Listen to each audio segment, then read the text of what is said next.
There's so many things I love about this heist, whether it's flying the volume all the way across Los Santos every single time you take it because it's all the way on the beach somewhere, and well, when you're flying this thing back, it's just pointing its nose down into the ground, so if you're not paying attention and looking at your phone, you'll fly right into a bridge. Or maybe it's climbing this tower for the 15th time to hack this box to figure out what your next item is. Or maybe it's painting the camera in the compound for the 10th time trying to figure out what your next item is. For me, I got bear bonds. Let's go. Anything better than tequila, right? Maybe it's you cruising around the island trying to figure out what your next item to scope is and you run into a bush.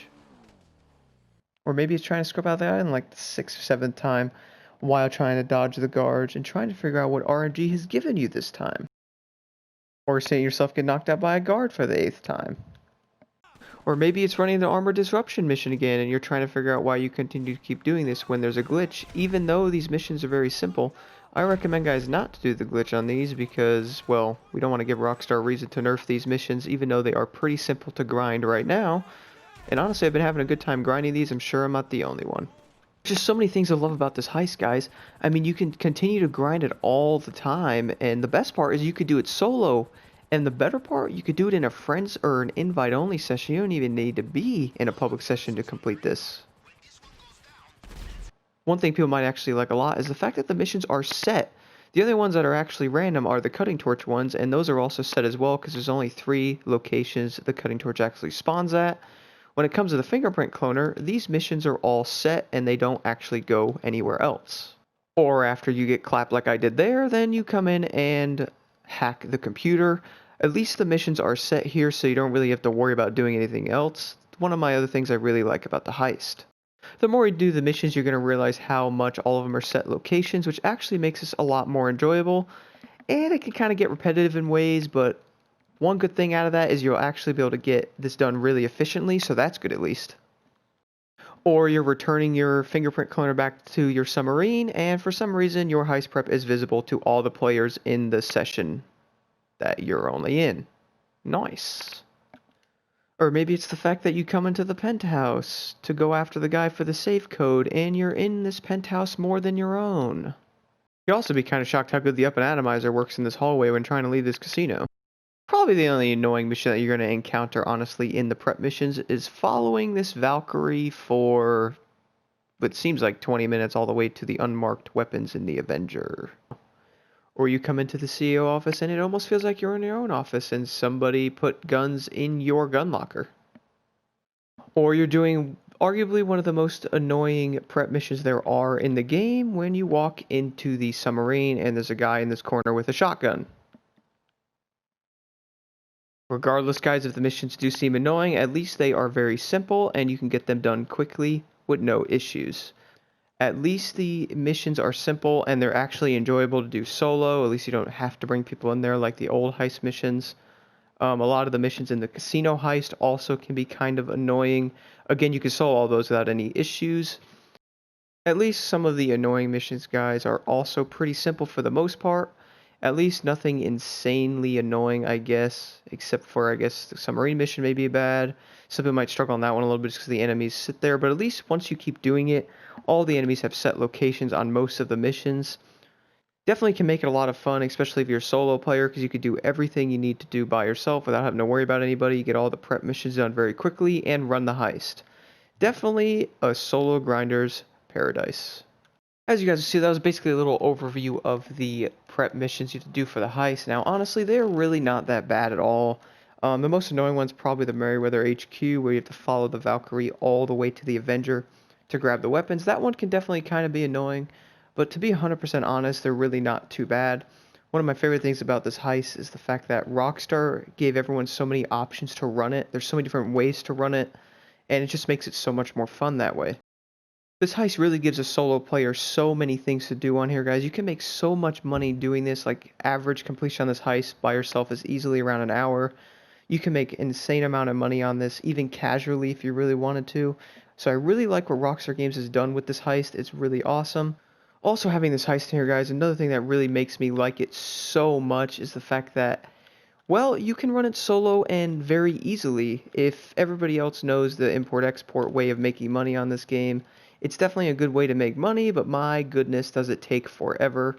Now, I made almost $68 million doing the import-export, and that takes definitely a lot longer. I have a method on that you can make about 3 to 400K an hour, which obviously doesn't even compare to the Perico heist. You can make well over $1 million an hour, and I honestly think it's easier and less repetitive than doing the import-export way. I don't know if there's really any other reason to do any other businesses right now with this, which is honestly okay with me. I've really been enjoying this heist a lot. If you do own a nightclub, though, I recommend having that active because if you are running setups and just doing the heist, the nightclub will also make you money in time as well, so it wouldn't be a bad thing to pick up if you have it.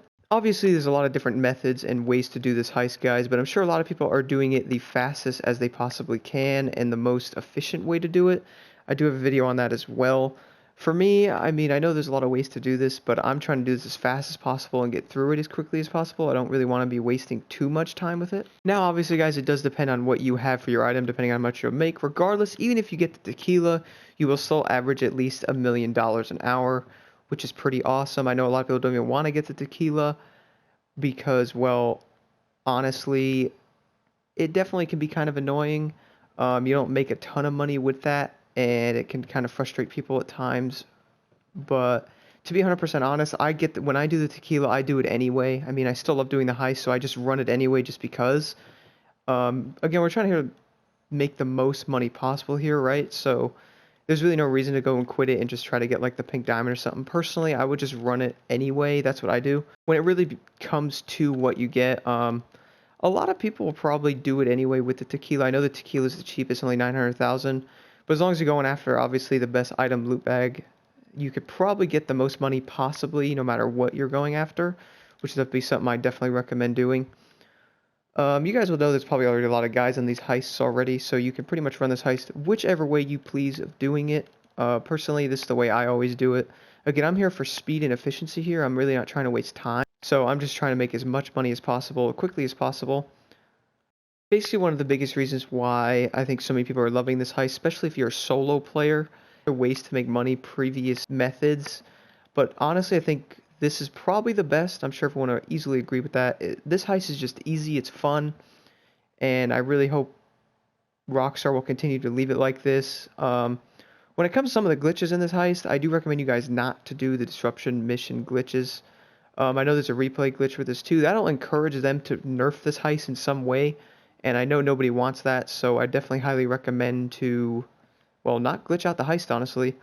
Try to run it legit, guys, as much as you can. I'm sure most people already know this. Having glitches like that, I know it's hard not to do them. Like the disruption one's super easy. You literally just start up the mission and leave it, and it's already done after that. So I mean, it's hard not to do them. I get that, but at the same time, the missions only take like 5 minutes. I actually managed to run the heist yesterday in almost 50 minutes. So if you're fast enough, which I know a lot of people are probably getting this down by now, or they could just run through this with no issues at all. I just recommend running it as pretty much neutral as possible, guys. I wouldn't try to constantly keep glitching it out. I know a lot of people know that, but I know there's obviously other heist glitches that are still active right now that people are still doing. I'm not sure if Rockstar is still banning people but for glitching the heist, but I wouldn't doubt it if they are. So I'd be careful there when you grind these and or glitch them. Solo grinders here definitely love the Cayo Perico Heist. Whether it's going after the perfect item every time to get the most money.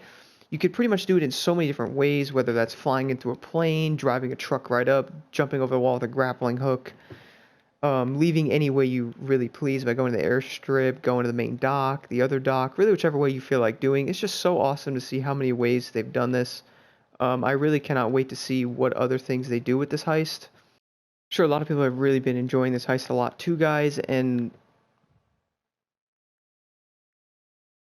I'm sure most people are probably at a point with this heist now where they could pretty much do it with their eyes closed, which I completely understand that.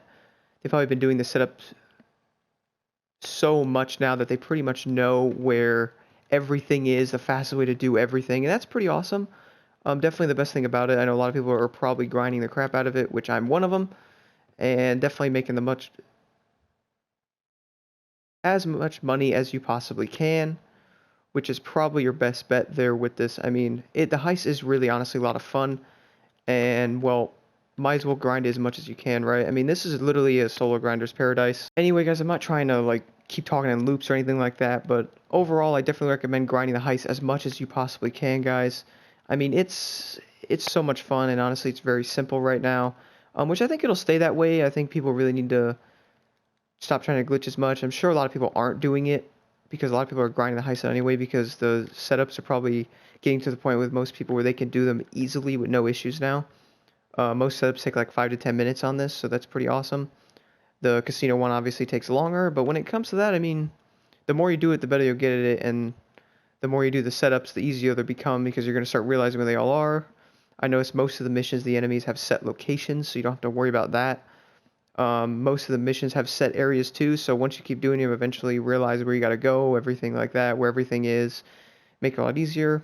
When it comes to scoping the island out and all that, I would only scope out what you really need, especially if you're solo. Now, you don't even need to scope out the island, but I'd recommend doing it anyway, just so you know where everything is. I don't want to go to an area and be ready to leave and find out there's literally nothing there. That would kind of suck.